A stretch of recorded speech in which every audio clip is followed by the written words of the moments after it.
الحمد لله رب العالمين، والصلاة والسلام على سيدنا محمد الأمين وعلى آله وصحبه ومن تبعهم بإحسان إلى يوم الدين. اللهم اجعل نياتنا خالصة لوجهك الكريم. قال الإمام النسفي رحمه الله: والله تعالى يجيب الدعوات ويقضي الحاجات. الشرح أنه قال ذلك لقوله تعالى: ادعوني أستجب لكم.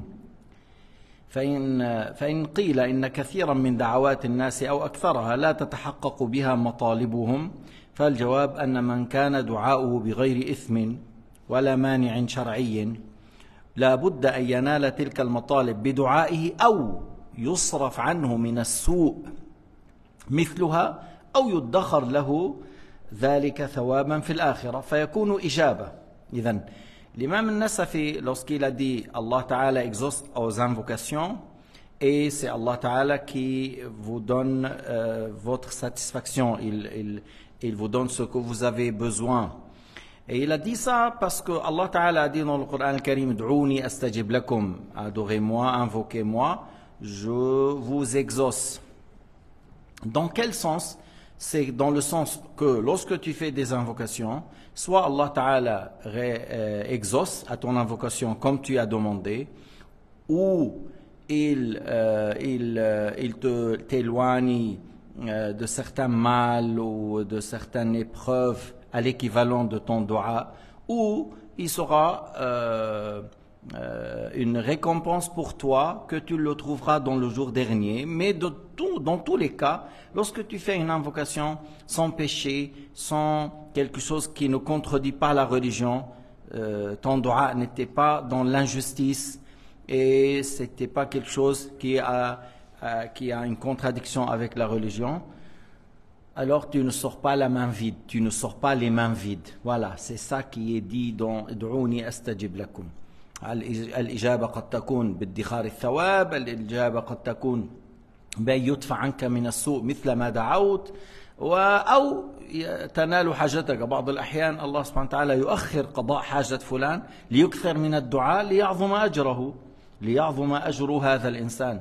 Des fois Allah Ta'ala retarde le fait de donner à cet esclave pieux ce qu'il demande, afin qu'il redouble l'effort dans les invocations et pour qu'il aura assez de récompenses.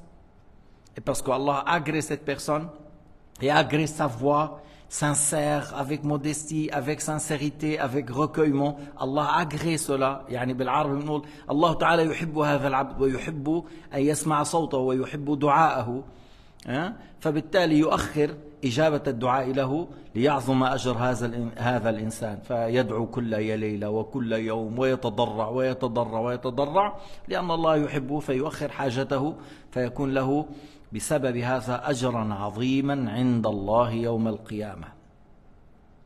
فكل ذلك إجابة. وطبعا نحن لا نسأل إجابة الدعاء إلا من الله. يعني المؤمن لا يقول يا رسول الله استجب دعائي، المؤمن لا يقول يا أولياء الله استجيبوا دعائي واغفروا ذنوبي. هذا كفر، هذا لا يجوز. أن là on demande ni au prophète Mohammed, ni aux pieux, ni aux saints d'exaucer nos invocations ou de pardonner nos péchés.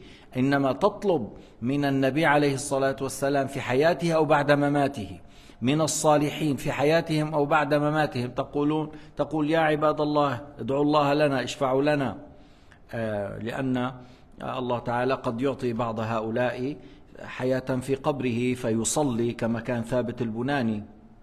وأحد رواة الحديث ابن شاتيل ذهب إلى قبر الإمام أحمد، قال يعني يا أحمد هذا ابني كذا ذهب بصره، ادعوا له اشفع له، يعني ادعوا له.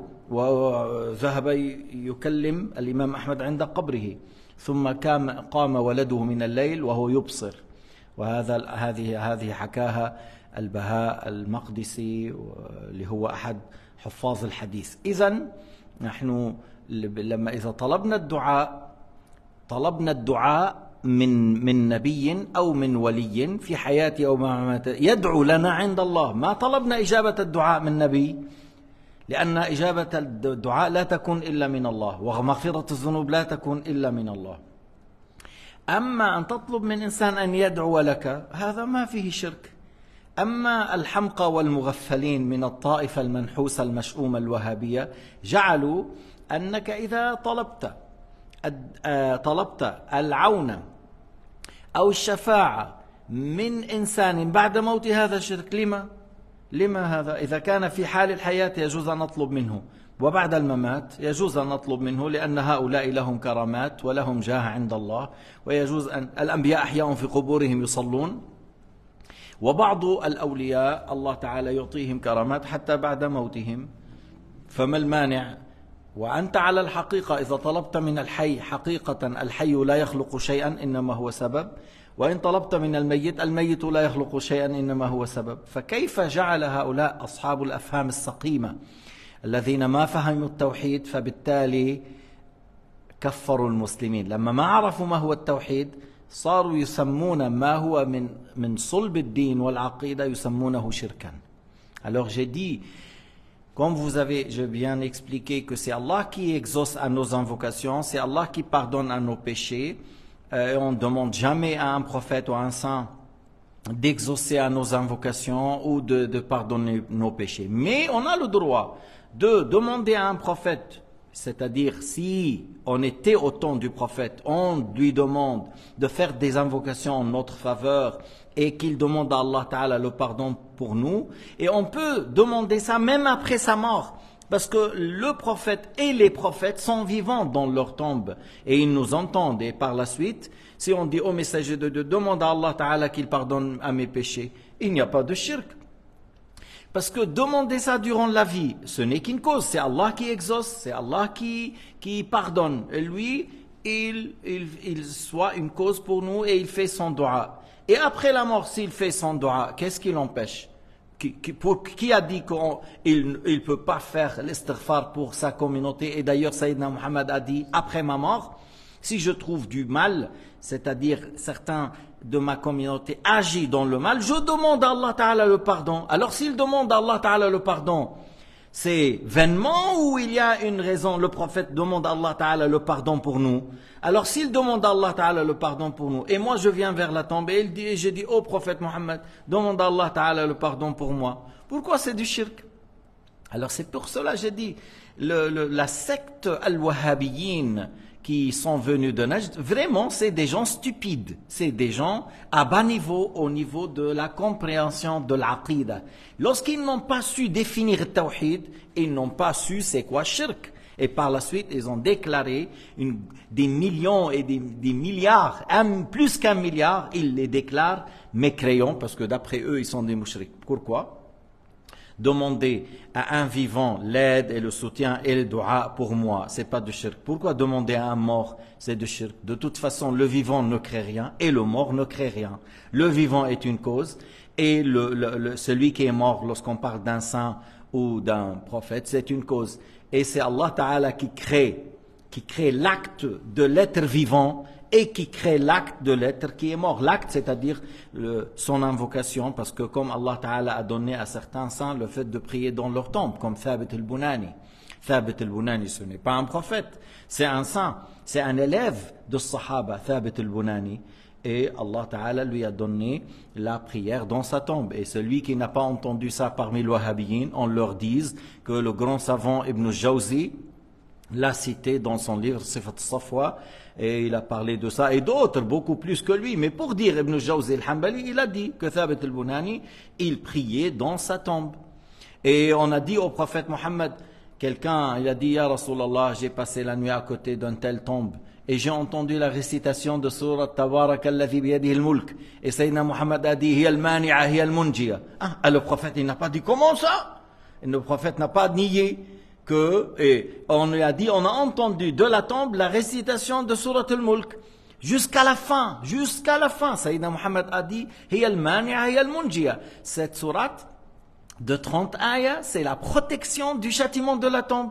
Alors si un saint parmi les compagnons du prophète Mohammed a récité le Coran dans sa tombe, alors c'est lui qui a récité le Coran dans sa tombe. C'est Allah qui l'a donné ce prodige, c'est Allah qui l'a aidé, c'est Allah qui a créé. Alors cette tombe-là, si je dis tel compagnon, tel saint fait des invocations pour moi. Ça devient shirk. Pourquoi ça devient shirk? Pourquoi? Durant la vie, si je lui dis fais des doigts pour moi, demande à Allah Ta'ala le pardon pour moi, c'est pas du shirk. Et si je dis ça après la mort, ça devient shirk?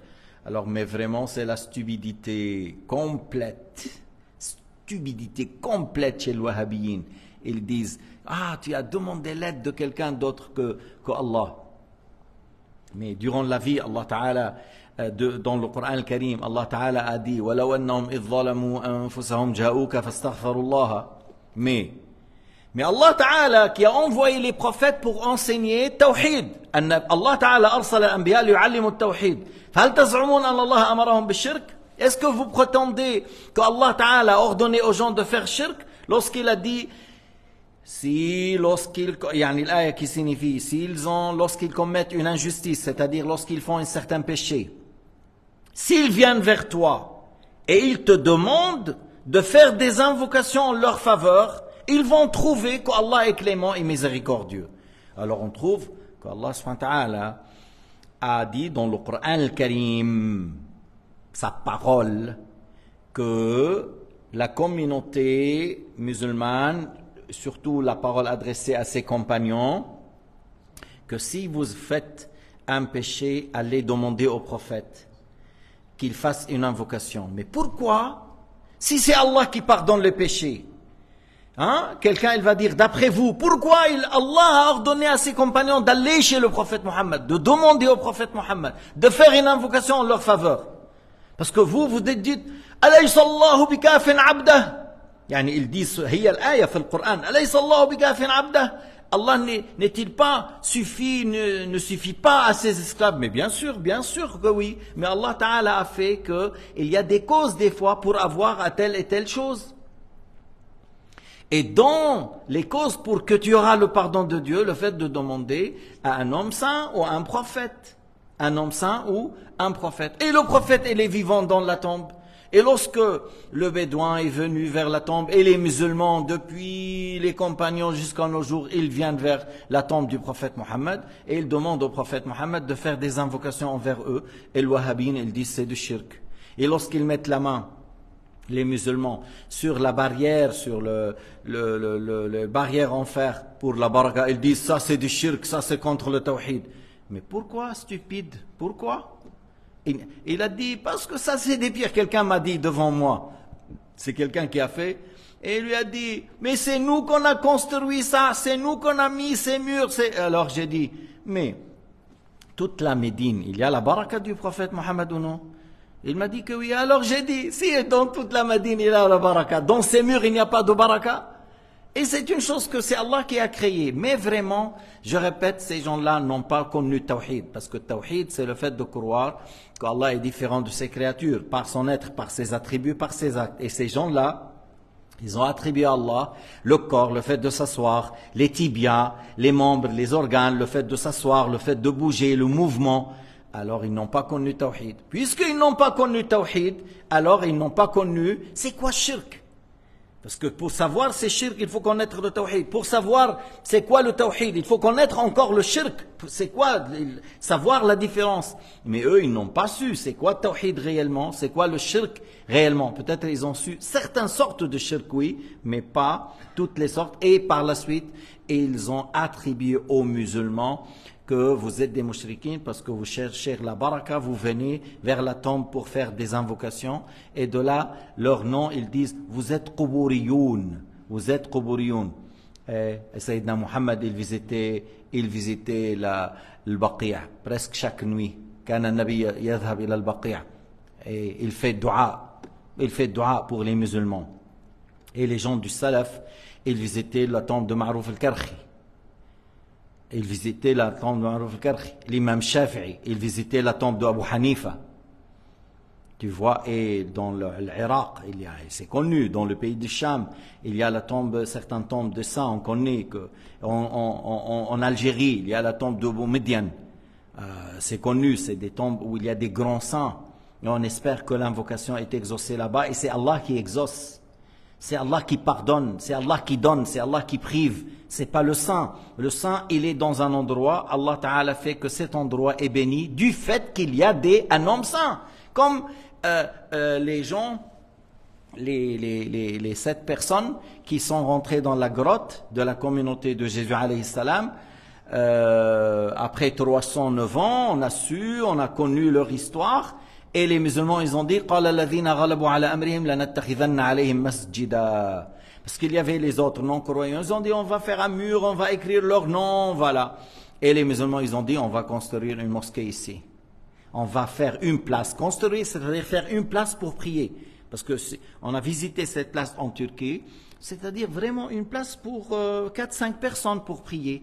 Mais pourquoi les musulmans, ils ont dit, on va prier dans cette place? Parce qu'il y a à côté des personnes pieuses, qu'Allah subhanahu wa ta'ala leur a donné un grand mérite à ces gens-là, qu'ils avaient le tawhid, qu'ils avaient la pureté dans le tawhid, et Allah ta'ala les a sauvés de ce roi, il les a ressuscités après 309 ans, et après ils sont morts.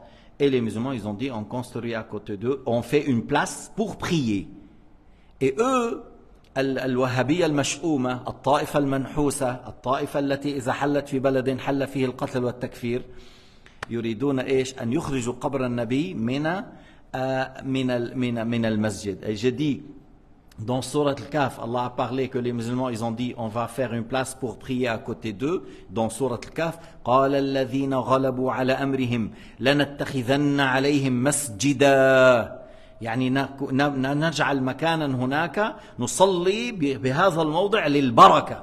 On fait la prière là-bas pour la baraka. وإلا ليش قالوا لنتخذن عليهم مسجدا والله تعالى ذكر ذلك في القرآن ولم يعبهم.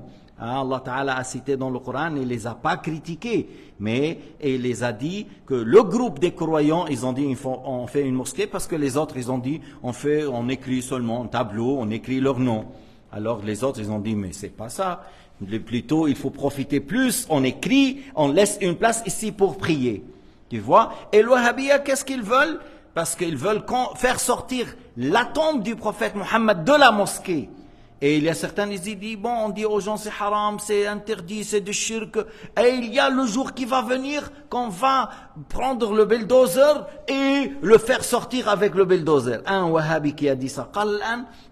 نقول للناس هذا حرام وهذا شرك نعلمهم يعني نعبئهم on fait monter les gens contre ça et il y a un jour qui va venir سيأتي يوم نجرفه بالجرافات هذا من وقاحتهم هذا من قلة أدبهم هذا من شؤمهم. J'ai dit c'est une secte là où elle s'installe, alors s'installe la déchirure, le fait de se déclarer mécréant, s'entretuer, même dans la même famille. بالقلب نفس البيت بيصير أحيانا تكفير وتفتت وتشقق.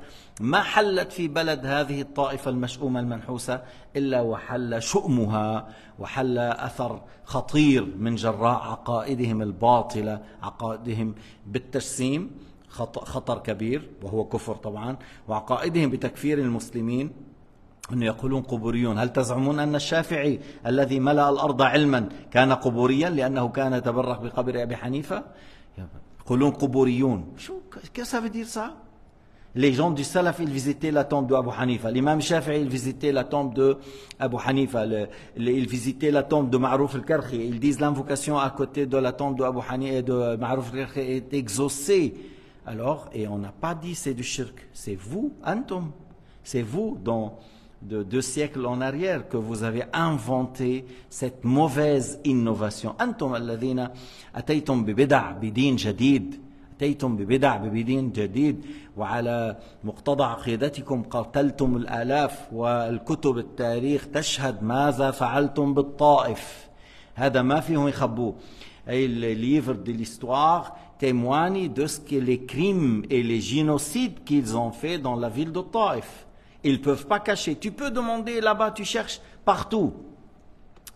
Je veux le livre Tariq Umara al-Balad al-Haram. Je veux le livre de l'histoire de la Mecque, Tariq Umara al-Balad al-Haram. Tu ne vas pas trouver.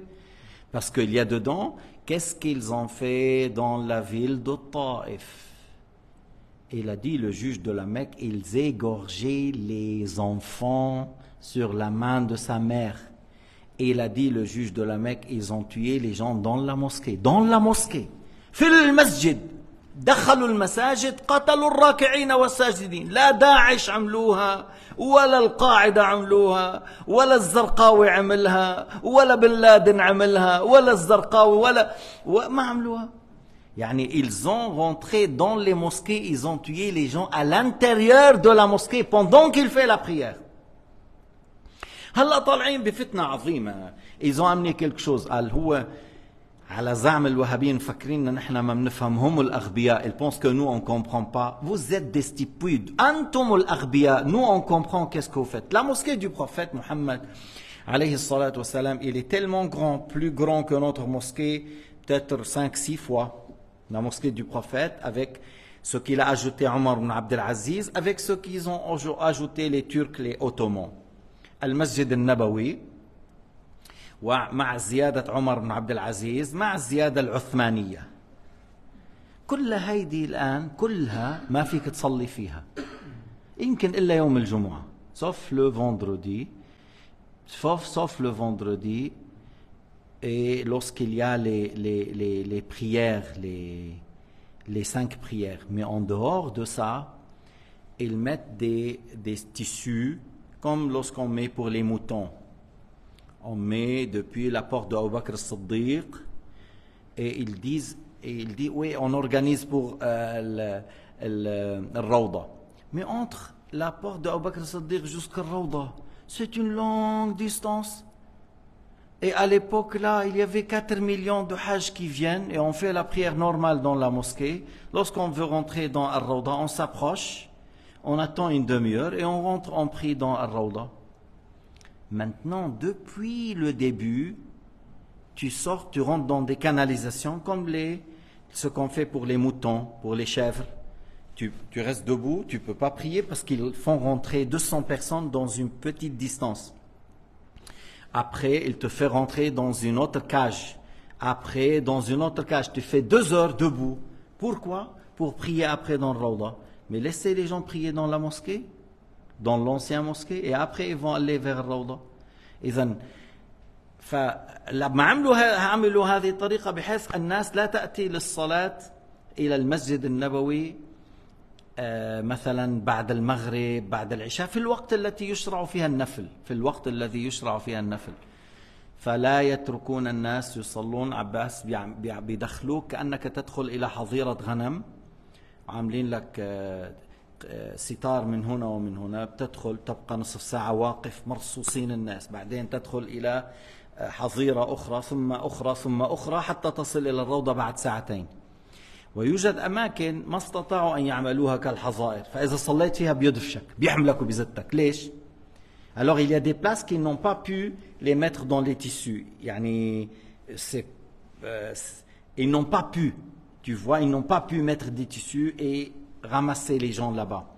Et ils sont vides. Mais il y a si tu vas et prier là-bas, ils ne t'acceptent pas.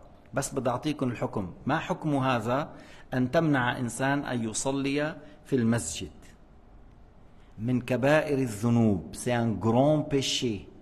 معنى أن تمنعني أن أجلس في هذا المكان أو أصلي فيه. Le fait de s'asseoir, lire le Coran ou prier. C'est comme tu me prives de s'asseoir chez moi dans la maison. Parce que ça c'est dans l'intérêt général de la communauté musulmane. هذا مما يدخل في المصلحة العامة في الملك المسلمين. كل المسلمين لهم الحق أن يأتي يجلس يقرأ القرآن يذكر الله، يريد أن يجلس يقرأ القرآن يذكر الله أو يصلي نافلة ويصلي في هذا المسجد. فإذا منعته منه كأنك منعته من ملكه الخاص، لأنه هو له حق في هذا. لكن هم يريدون أن خلاص لما تصلي في هذا المسجد هناك، روح على التوسعة اللي فعلوها، لا ندري كيف فعلوا هذه التوسعة. هل اشتريتم الأملاك برضا المالكين أم رغما عنهم؟ Est-ce que vous avez acheté, lorsque vous avez élargi la mosquée de tous de cette manière, est-ce que vous avez acheté les maisons d'une manière correcte ou vous avez détruit et après tu es d'accord ou tu n'es pas d'accord, prends cet argent. في فرق، واحد اشترى برضا المالك وواحد هدم البيت وقال له خذ هذا المال، عجبك عجبك، ما عجبك اضرب راسك بالحيطان. فرق كبير. إذا كان المكان مغصوب ما بتصلي فيه.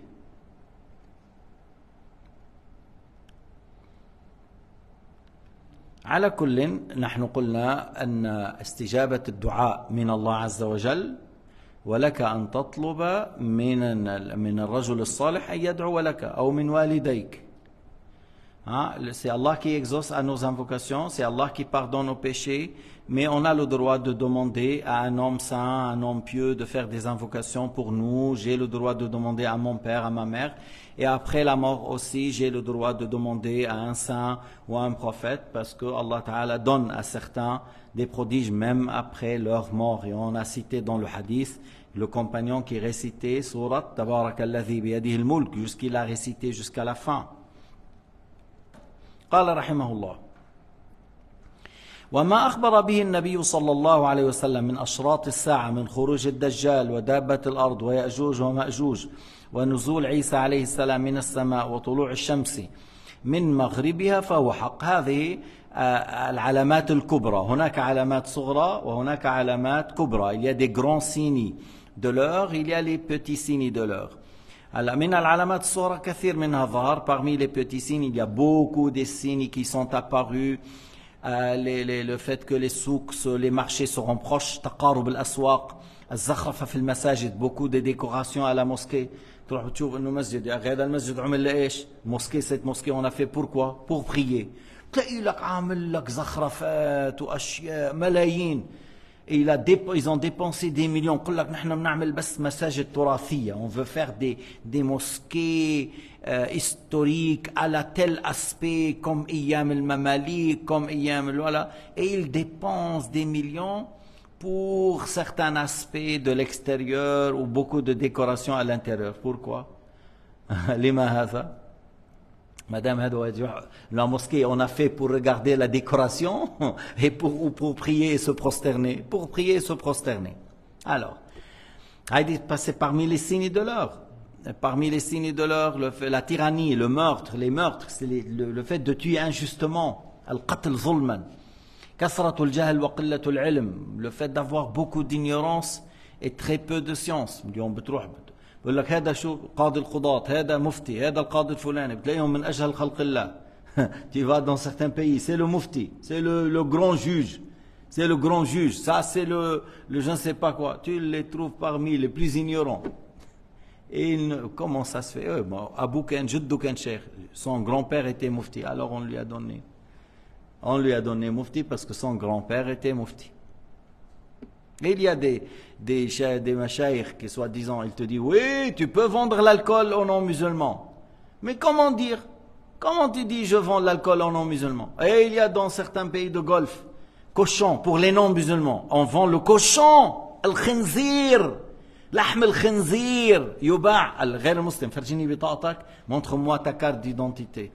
Mais le khinzir est haram pour nous, haram pour eux, haram pour les autres. Même il est interdit pour les Chinois. Les Chinois qui mangent même les rats, les scorpions, les souris, les chiens.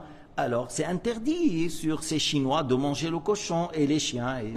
Alors tu vas pas, ah Chinois, je te donne le cochon. Mais c'est interdit. لا يجوز الإعانة على المعصية. لا يجوز الإعانة على المعصية. C'est pas permis d'aider une personne à désobéir. Mais d'où viennent ces fatwas? من أين هذه الفتاوى? D'où viennent ces fatwas? Tu les trouves en train de vendre l'alcool, la viande non halal. Ils disent on vend ça aux non-musulmans. Mais c'est haram, c'est interdit pour les musulmans et pour les non-musulmans. La fornication, az-zina, haram مع المسلم ومع غير المسلمة. C'est interdit avec la fornication avec une femme musulmane, c'est interdit avec une femme non musulmane. Une fois j'étais dans une réunion ici à Lausanne avec le directeur des prisons. Et il y avait plusieurs responsables avec moi, voilà. Et moi et Kaaba, on n'a pas serré la main de la secrétaire. Et les autres ont serré. Alors le directeur, il a dit, comment ça se fait? Moi, j'ai dit, parce que c'est haram, c'est interdit. L'autre, il a dit, non, il y a une divergence. J'ai dit, c'est pas juste, il n'y a pas de divergence. C'est haram. L'autre, il a dit, avec la musulmane, c'est haram. Avec la non-musulmane, c'est pas haram. Alors tu vois, maintenant, Un Suisse, soi-disant un Suisse converti, il a dit, serrer la main d'une Suissesse, c'est halal, serrer la main d'une femme musulmane, c'est haram. Pourquoi? La Suissesse, elle a la peau rêche ou quoi? Pourquoi? La femme Suissesse, elle est moche, hein? Pourquoi? منين جابها هيدا؟ لكن أنا لا أحتاج أن أحلف لكم. J'ai pas besoin de jurer. C'est comme ça. Je dis comme ça textuellement. Il y a Kaaba, il est toujours là. Vous pouvez lui poser la question. Et puis on est en train de parler. L'autre, je dis pas. Il a dit, mais tout le monde va aller au paradis. Tout le monde. Musulmans, pas musulmans, tous vont aller au paradis. Alors pourquoi Allah Ta'ala a envoyé les prophètes alors? Si tout le monde ira au paradis, comme le chanteur de la France, hein, il a dit, nous allons tous au paradis. Alors d'après lui, alors voilà, tu crois au prophète Mohammed ou non, tu crois à Jésus ou non, de toute façon tu vas au paradis. Mais ça c'est irresponsable. هيدي المصيبة اليوم، المصيبة أن بعض الناس ما عنده علم وضع على يتكلم باسم الإسلام والمسلمين. هذاك واحد ils ont serré واحد بيتكلم باسم حزب الإخوان بسويسرا, quelqu'un qui parle au nom de حزب الإخوان là, parce que حزب الإخوان c'est des gens ivres de pouvoir. هيدول الناس سكرانين بالحكم, سكران. Il y a des gens qui ivres, ils boivent une bouteille d'alcool, du vin, et il est ivre. Mais ces حزب الإخوان sont ivres de l'amour de pouvoir. Tu vois, ils sont ivres de ça. Alors certains parmi ces gens-là qui sont ivres de pouvoir,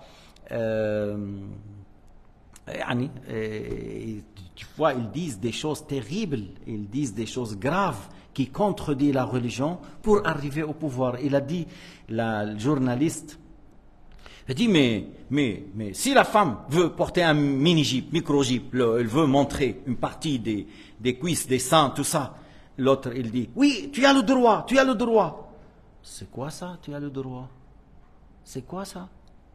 Dans l'islam, personne n'a le droit de désobéir à Dieu. Dans la laïcité, regardez, mais nous, on ne parle pas dans la laïcité. Lorsqu'on parle, on dit, la femme doit se couvrir. Elle n'a pas le droit de faire la fornication. Elle n'a pas le droit de prendre un ami. Elle n'a pas le droit de sortir avec des habits courts, par exemple. Dans l'islam, vis-à-vis de Dieu. Dans l'islam, c'est interdit. Pourquoi tu as dit tu as le droit? Mais c'est des hypocrites, c'est comme ça. هيدول الناس الذين يبيعون الدين من أجل الدنيا. C'est des gens qui vendent la religion pour la vie, pour le bas monde. من أجل الدنيا يبيعون الدين من أجل الدنيا ويريدون أن يرضى عنهم اليهود والنصارى بهذه المواقف. Ils cherchent le fait de contenter les juifs et les chrétiens en disant des choses qui contredisent le Coran et la Sunna. Alors par la suite les autres, ils ne seront jamais satisfaits que lorsque tu les accompagnes, comme Allah Ta'ala a dit. حتى تتبع ملتهم حتى تتبع ملتهم ولن ترضى عنك اليهود ولا النصارى حتى تتبع ملتهم. وهذا نحن ما فينا نعمله, ça on peut pas le faire. والله أعلم وأحكم والحمد لله رب العالمين وصلى الله على سيدنا محمد وعلى آله وصحبه وسلم تسليما كثيرا.